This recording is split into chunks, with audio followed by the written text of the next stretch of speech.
بودكاست par la Fondation Konrad Adenauer, Bureau du Maroc. بودكاست مقدم من طرف مؤسسة كونراد أديناور مكتب المغرب.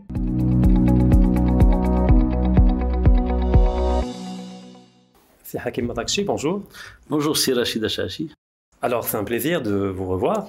C'est gentil, le plaisir est partagé. Alors, je rappelle que vous êtes président de la commission de la fiscalité ou chargé de la fiscalité auprès de la CGM. Vous êtes également président directeur général de Maghreb Industrie. Alors, il y a eu plusieurs débats autour du PLF 2023. Déjà au moment où il était concocté, et puis plus récemment, on a parlé d'une réforme de l'IR, on a parlé d'un certain nombre de choses qui n'ont pas abouti, et on aurait pu dire que le PLF 2023 finalement a accouché d'une souris, si ce n'est quelques mesures phares qui effectivement méritent qu'on s'y attarde. Et peut-être l'une des plus importantes, du moins du point de vue des entreprises, est la réforme de l'IS, de l'impôt sur les sociétés, où effectivement on va passer de la logique progressive en fonction du résultat net à une logique qui vise à homogénéiser l'IS pour les entreprises dont le résultat net est inférieur à 100 millions de dirhams. Donc ça va être un taux uniforme de 20%. Bon, après, pour les très grands capitaux et très grands résultats nets, c'est une autre logique, c'est du 35-40, notamment pour les secteurs monopolistiques, oligopolistiques. Alors, le problème, c'est que d'un côté, il y a un souci d'égalité, d'uniformiser l'IS pour quasiment 99% du tissu économique marocain, parce que 100 millions de dirhams, c'est quand même énorme pour le dépasser. Et on peut les compter sur les doigts d'une main, les entreprises qui le dépassent. Mais en même temps, il y a la question de l'équité. C'est-à-dire, est-ce équitable de mettre sur le ring, pour prendre une image un peu sportive, des boxeurs au poids plume avec des boxeurs au poids lourd et de les traiter de la même manière? Je pense notamment aux TPME et aux PME, qui vont passer de 10% pour l'IS à 20%, désormais, enfin, dans un horizon de 4 ans. Alors, disons que ce qui prévaut au projet de loi de finances 2023, c'est la mise en place des réformes qui sont induites par la loi cadre de finances, qui a été édictée l'été passé, enfin l'été 2021. Donc, je pense qu'il faut voir le problème dans sa globalité. Je ne pense pas, pour ma part, que les TPME ont été maltraités. En fait, quand vous posez la question au sujet de l'IS, en tout cas au niveau de l'IS, parce qu'au niveau de l'IS, 98% des recettes de l'IS sont payées en réalité par quelques entreprises. Je crois par 143 ou 144 entreprises. Mais je me trompe peut-être sur les 98%, mais en tout cas, il y a 144 entreprises qui font plus de 100 millions de dirhams de résultats. Ça, vous parlez du point de vue de l'État. Oui, je parle de ce qu'il récolte. D'accord. Absolument. Donc, de ce fait, ipso facto, l'énorme majorité des entreprises contribuent à hauteur de 2% des recettes de l'État. Pour une entreprise qui fait un résultat supérieur à 300 000 dirhams, disons plus, il ne peut y avoir qu'une baisse de l'IS. Oui, tout à fait. Ne sont concernées que les entreprises qui réalisent moins de 300 000 dirhams de résultats par la hausse. Et sont concernées également les entreprises qui avaient des privilèges. Donc ce qui m'intéresse moi en tant qu'opérateur économique, c'est la fin des privilèges, pour dire les choses sincèrement. Mais un privilège n'est pas par nature mauvais. Je veux dire, s'il est inscrit dans le cadre d'une stratégie où il faut encourager l'industrialisation et l'export, ce n'est pas un privilège. Mais... Non, c'est-à-dire en fait, on n'encourage pas une entreprise en baissant ou en augmentant son taux d'IS dans la mesure où elle gagne de l'argent. Tel qu'il était pensé, notamment pour les TPME, il y avait une contribution obligatoire qui existe encore mais qui diminue. Et donc de ce point de vue, la contribution obligatoire, le fait qu'elle diminue, est un encouragement pour les entreprises. En tout cas, c'est le début de la fin d'une anomalie. Parce que l'énorme majorité des entreprises sont soumises en fait à cette cotisation minimale, qui était de parfois jusqu'à 6% et 4% dans les services, et qui est descendu de 0,50% à 0,25% dans la prochaine loi de finances. Et les 0,25%, c'est un réel progrès. La quasi-totalité des entreprises, des TPME sont soumises en réalité à ce taux-là. Parce que la quasi-totalité des entreprises qui sont petites, en réalité, construisent leurs résultats.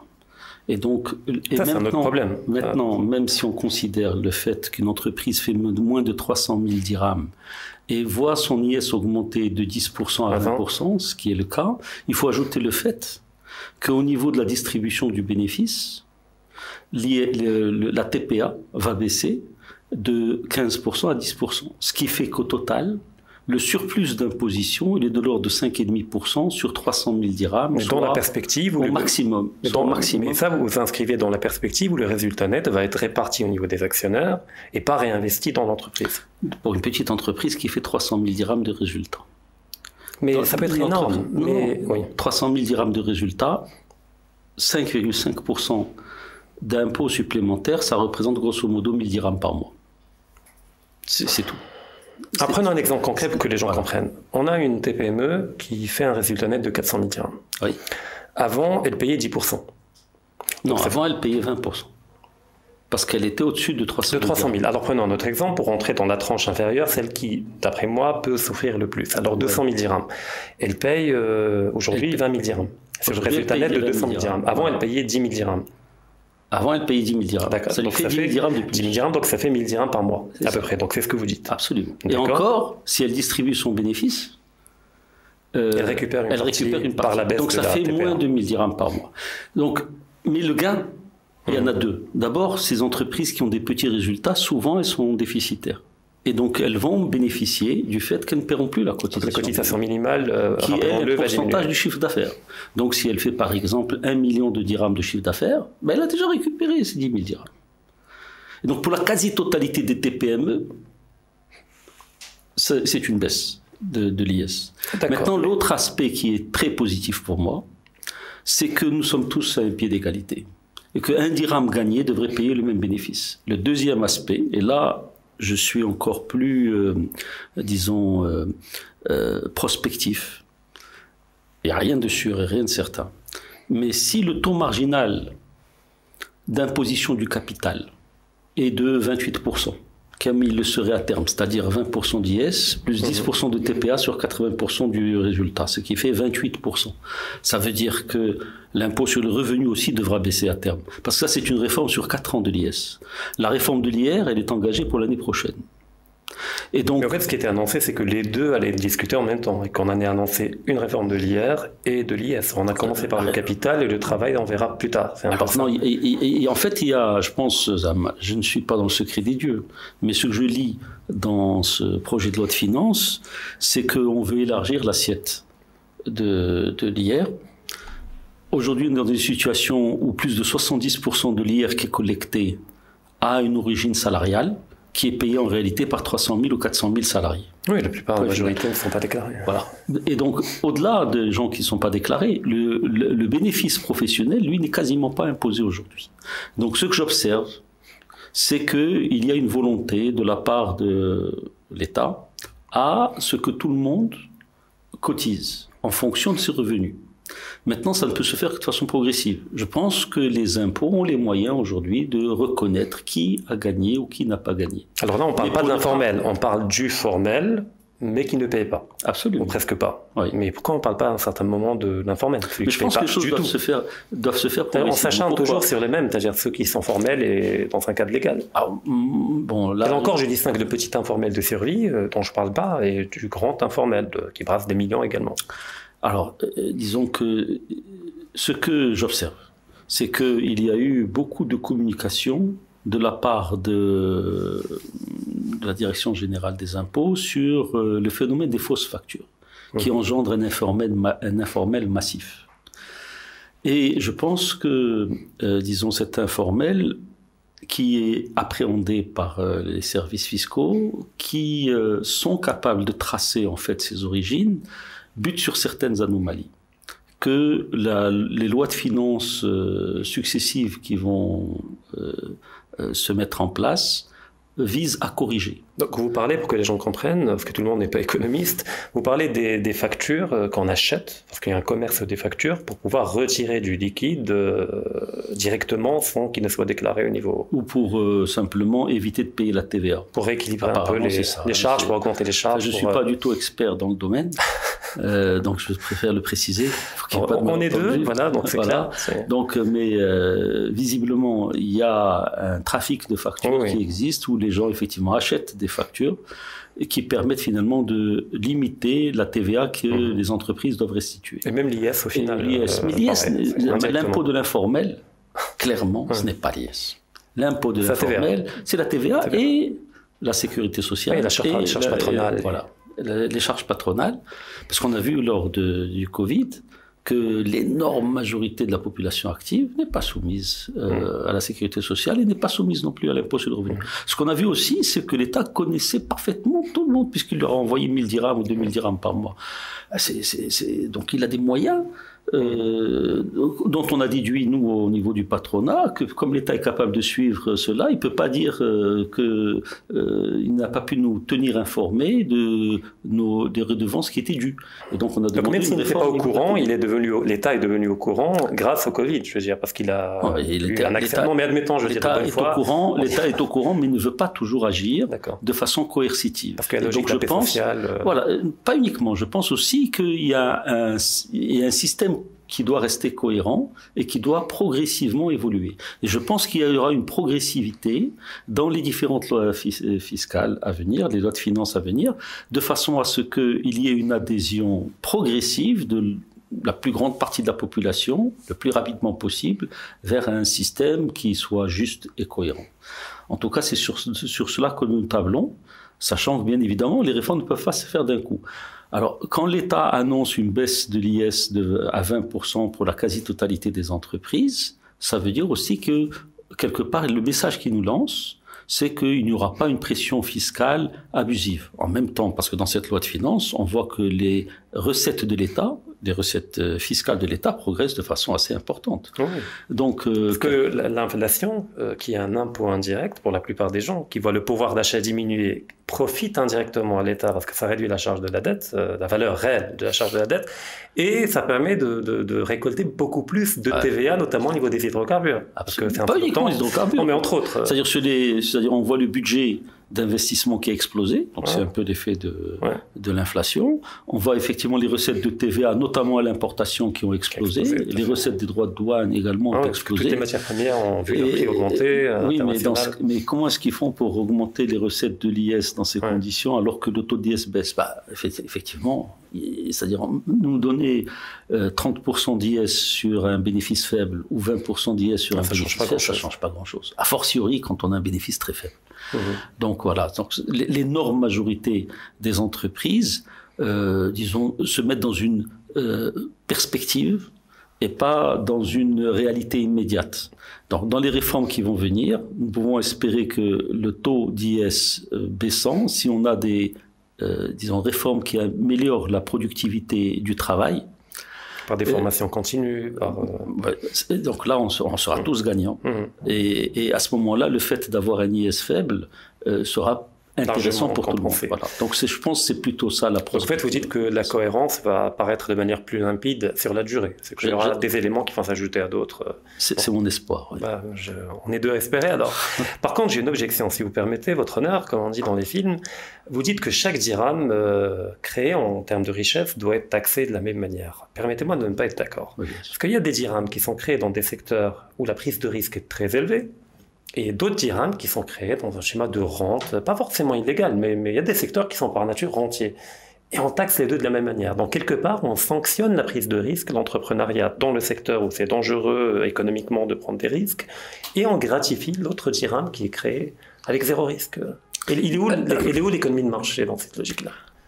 Alors l'économie, c'est-à-dire que normalement, ça ce n'est plus un problème fiscal, c'est un problème de concurrence, c'est un problème de réglementation. Je pense qu'il y a des déficits réglementaires qui doivent être corrigés, et donc je pense également à nous, en tant qu'acteurs de la société, de faire valoir à la fois les mérites de chacun et les risques de chaque secteur, de chaque métier, voilà, et à l'État d'émettre les lois qui sont les plus à même d'organiser la concurrence saine et loyale que nous espérons. Non, donc là encore, il y a beaucoup d'espoir encore. Oui, mais alors parfois, c'est nous qui marchons à contresens. C'est-à-dire, bon, moi je suis un acteur qui commence à devenir un peu ancien, Et il y a quelques années, on travaillait sur la convergence réglementaire avec l'Union européenne.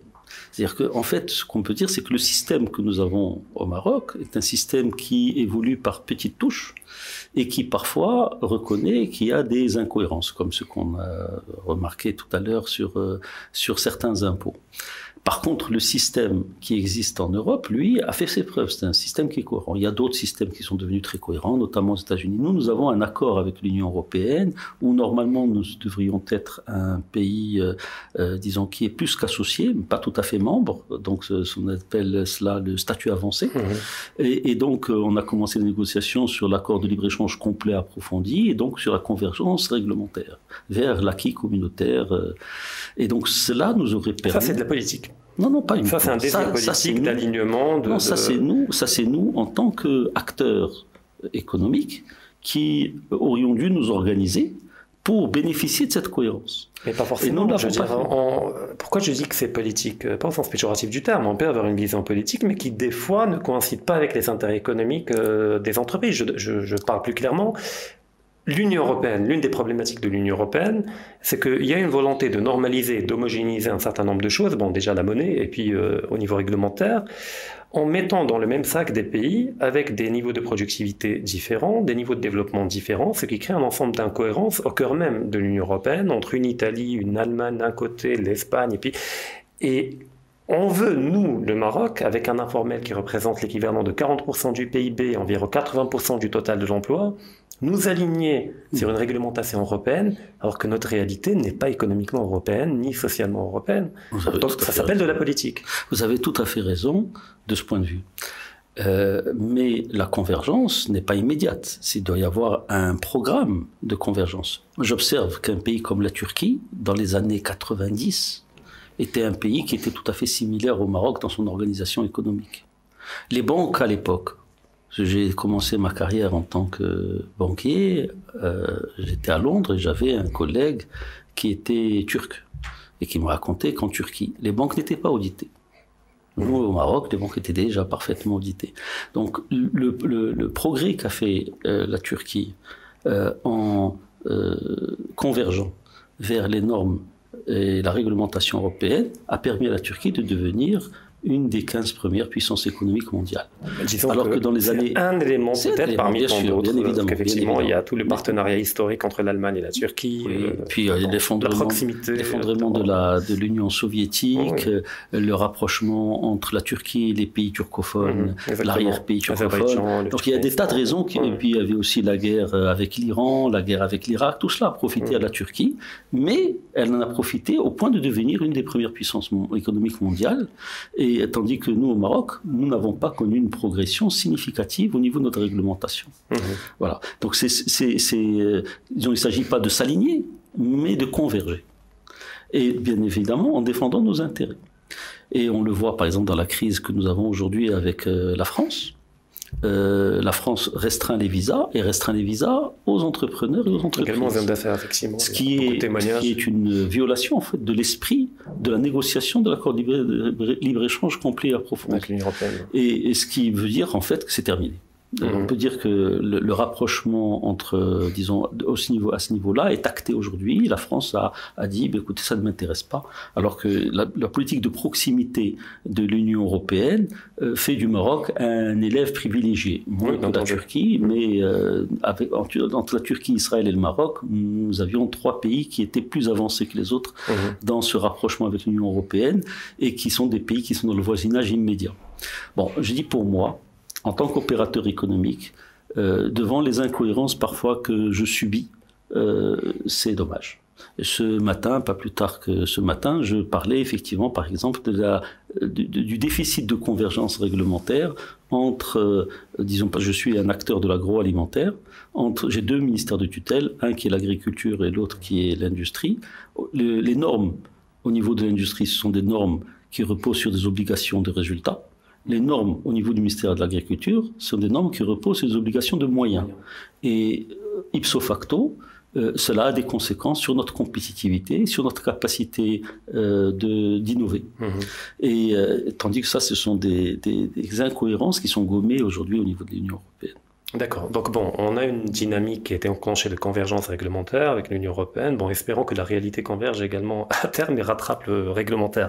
J'ai une autre, pas objection, mais questionnement. Alors on a parlé pendant l'élaboration du PLF de la surimposition des surprofits, en tout cas d'augmenter l'imposition sur les surprofits.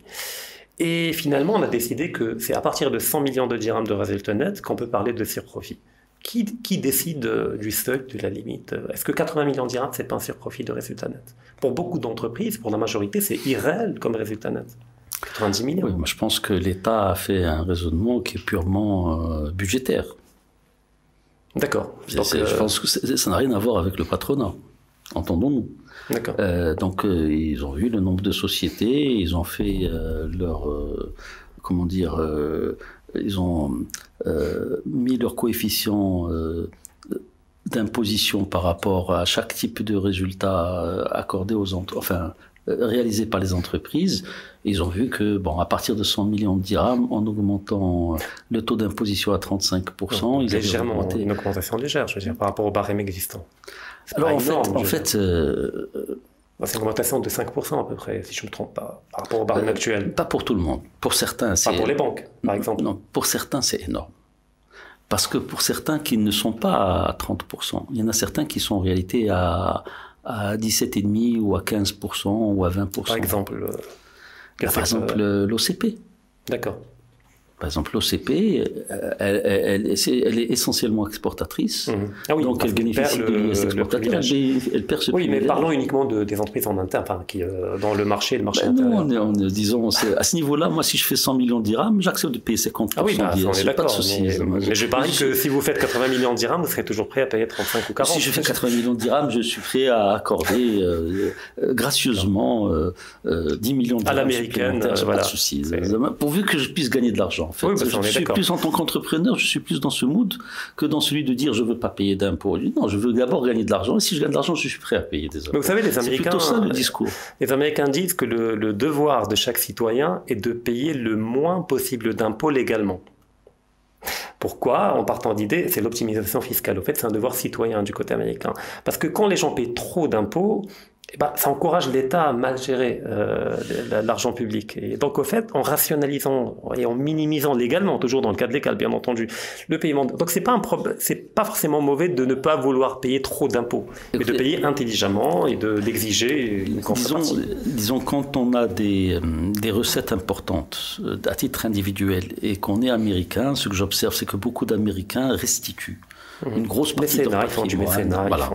Donc, en fait, il y a un niveau à partir duquel l'enrichissement il n'est plus productif. Il devient abstrait. Voilà, l'argent devient abstrait. Ça n'a pas de sens. Donc, comme nous n'en sommes pas là. C'est un autre univers. Certains le sont, tant mieux pour eux. S'ils contribuent, s'ils font du mécénat, ce sera très bien pour eux et pour l'ensemble de la société.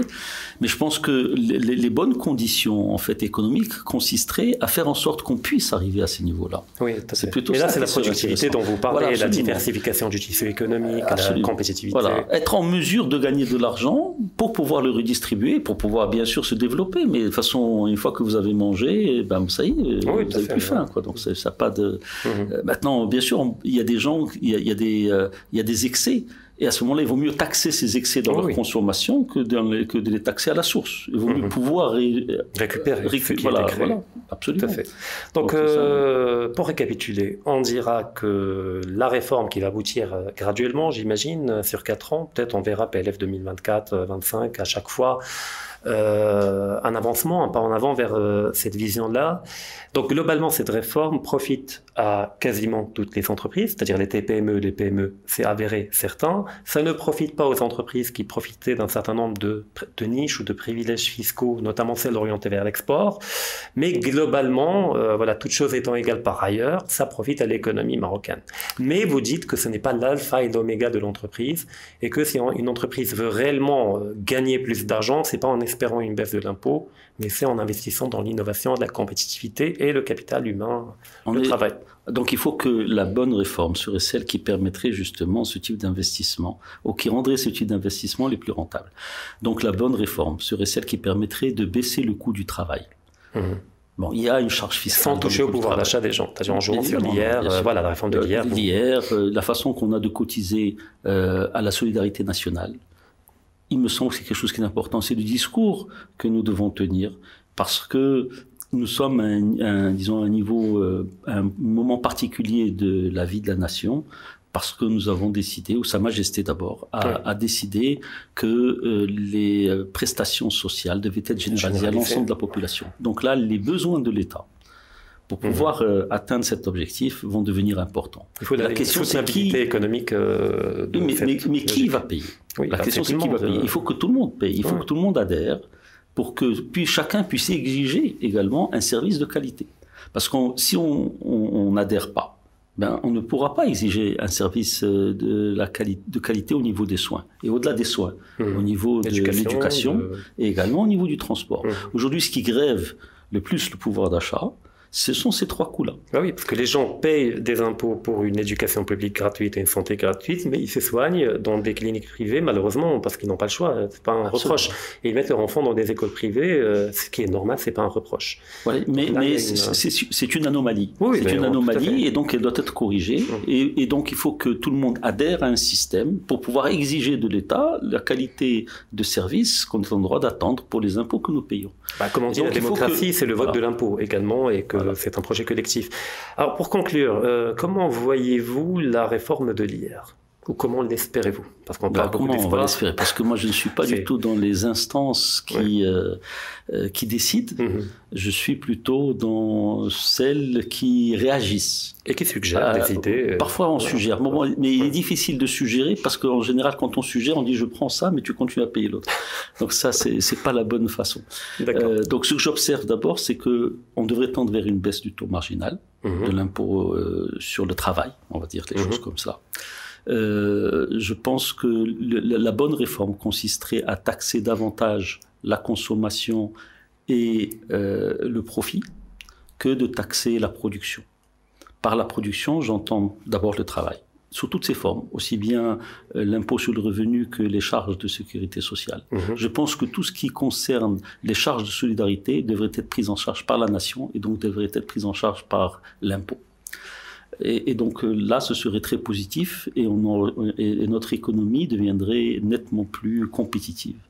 Et j'ajoute que ça me paraît être extrêmement important puisque le président chinois, Xi Jinping, a annoncé que l'économie n'était plus la priorité de l'État chinois et que cela explique le fait que la Chine soit restée confinée aussi longtemps après la politique zéro Covid. Voilà, ça explique la politique zéro Covid et donc la Chine est susceptible de ne plus être le grand pays exportateur à l'avenir que nous connaissons aujourd'hui. C'est un signal qui est envoyé. Et donc c'est un signal qui nous est envoyé. Nous devons avoir une industrie nettement plus compétitive parce qu'aujourd'hui l'essentiel de nos exportations qui ont cru de 40% avec le Covid, c'est une croissance qui est remarquable, repose en fait sur des privilèges qui étaient octroyés et la quasi-totalité des entreprises qui exportent ne payent pas beaucoup d'IS, c'est-à-dire elles ne font pas beaucoup de profit, ce qui est une anomalie.